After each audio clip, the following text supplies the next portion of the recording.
Hey guys, AntVenom here, and welcome back to another Minecraft video. And today I'm going to be showing you guys some interesting random crap that you can do with SuperFlat world generation in Minecraft on the PC. And I'm sure most of you know already about SuperFlat worlds and some of the capabilities of them, but for those of you that don't, this video is for you, and for those of you that do, well, maybe this sparks some ideas in your brain, in your noggin, as to random things you might be able to do, and what sort of cool things you can generate.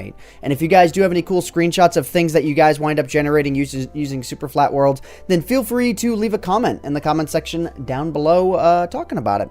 So anyways, yeah, this is going to be a little bit of a cut-up video where we're just kind of doing some random crap. But anyways, what you guys see in front of you here is how the SuperFlat world is going to generate. So from top to bottom, these are the layers that are going to generate on the world. And the top layer is specifically going to be TNT, because the reason why I'm doing TNT is, well, what do you think? Yeah, so we are going to generate some world gen using TNT. So that is the first experiment on the line today, and you can see that, like, the world already hates me so much. Oh god. Oh god. The lag only lasts for a little bit, by the way, at least on my computer. See, I'm already back up to 40 FPS. Okay, we're dropping again. But once, like, this primary detonation zone goes off, it actually isn't too bad lag-wise. So 11, 10, 9, 8, 7, 6, and now the frame rate's going back up.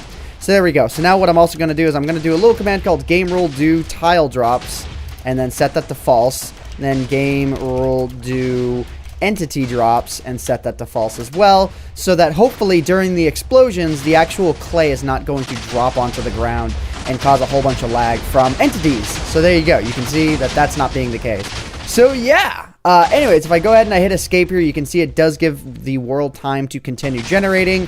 And this is going to happen forever on this map. This will happen absolutely forever. You could generate this world so that it does generate, like, pockets of, you know, your various ores and whatnot, so you could actually survive on this if you wanted to. But more or less the point of doing this is just for sort of creative experiment. And you can actually stop the TNT explosion from happening when you're pretty much done and ready. You can let this go for hours and hours and hours if you want to. Let it go for days if you want. Though I think it would eventually stop when the TNT reaches the loaded chunk border. But anyways, you can see that, like, this area is getting quite large. And if I go ahead and I check out various areas, you can see the crazy amount of TNT that is exploding here. And it doesn't lag even though there's so much of it, because the server's actually falling behind.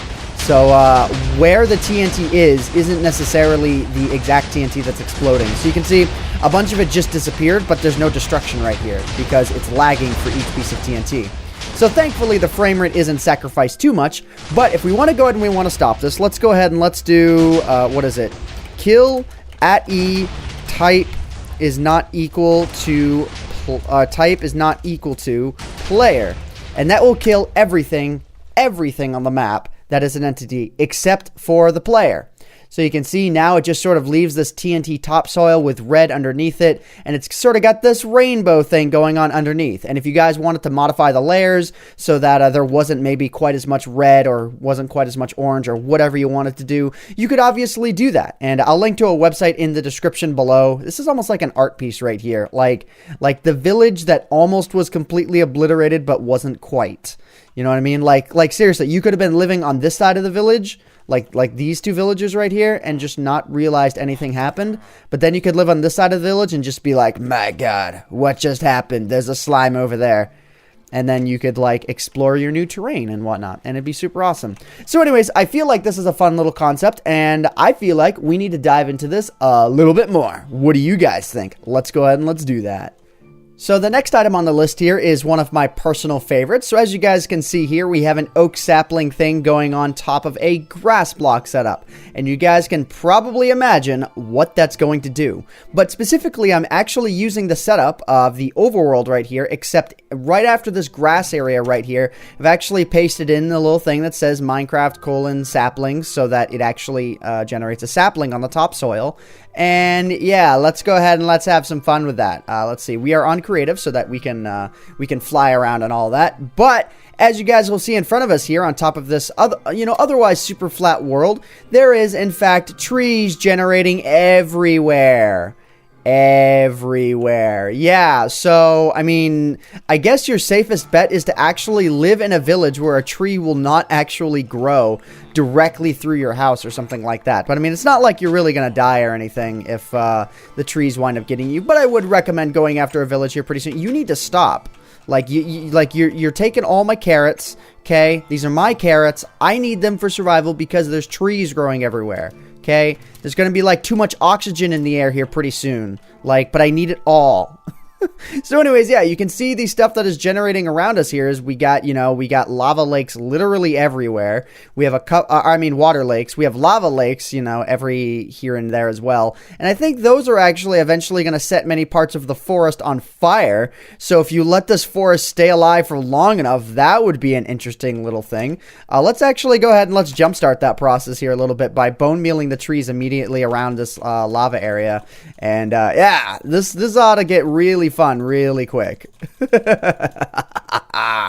So yeah, I think again, okay, there we go. I think that tree might be low enough at this point. Yeah, that's only 2 blocks away. Well, you know what? Let's jumpstart the process a little bit Oh god, I hear the fire.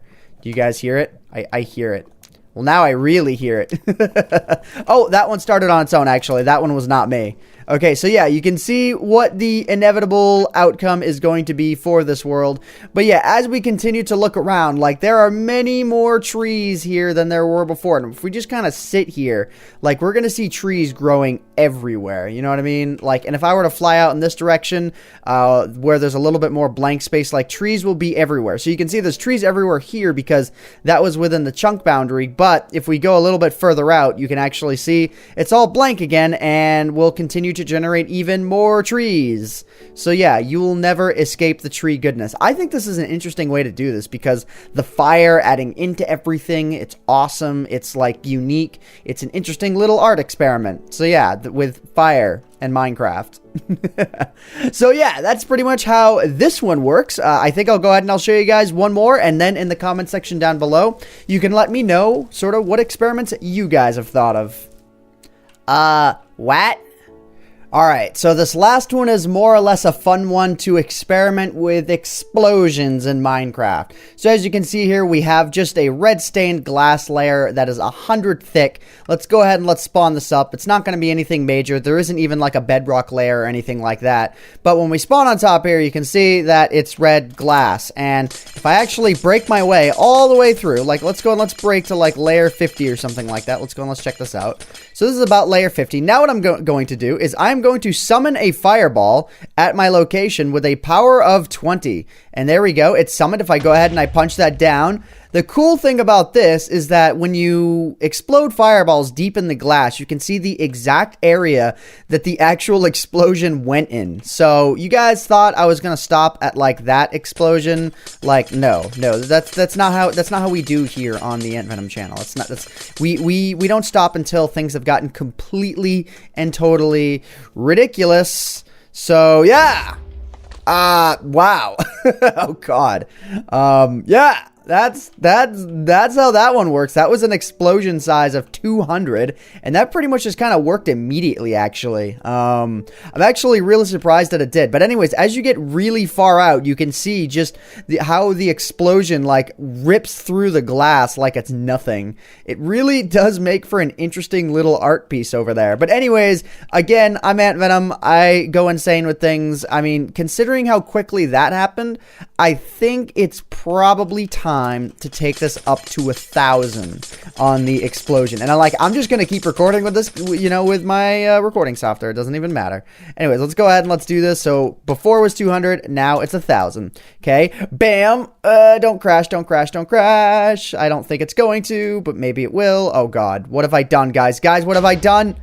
Oh, I heard the explosion, and now the frame loss. Okay, yes! Look at that. Look at how high these, like, explosion pockets are going. That just shows how ineffective having only a height of 100 glass is.